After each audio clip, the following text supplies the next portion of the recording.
Mapagpalang araw mga kataba. Yan. Dahil malungkot tayo. Ang mahal ng gulay. At hindi tayo nakabili.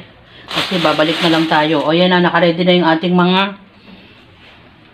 lagayan ng karne. O eto naman yung mga nabili natin. Nalilinisin natin ngayon. Meron tayong pang sisig. Yan. Pork mas yan. Maskara ng baboy. Atay. Kasi yung atay, pang sahog-sahog din yan sa mga gulay, pang menudo, no, ganun. Tapos, almost 2 kilos ng chicken, pang sigang, ang ating baboy na pansigang. Yung mga mahiwaga nating container, pinaglagyan ng ice cream, dyan natin ilalagay yung ating mga nalinis. O yan, sari-saring luto naman. Bumili tayo ng ating, nakalimutan ko ng pangalan. Ano to?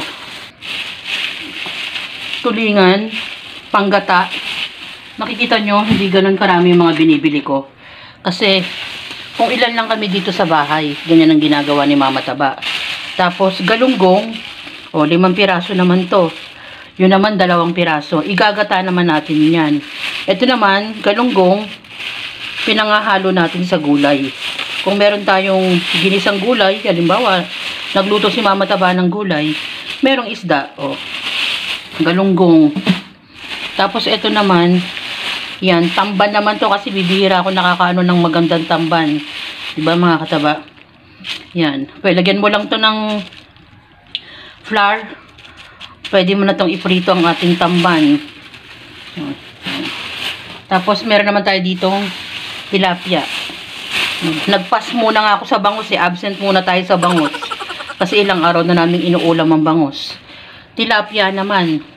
Ganyan yung ating mga pinamili. So, yan. Lilinisin natin. Balikan nyo ako pag nalinis ko na. Yan.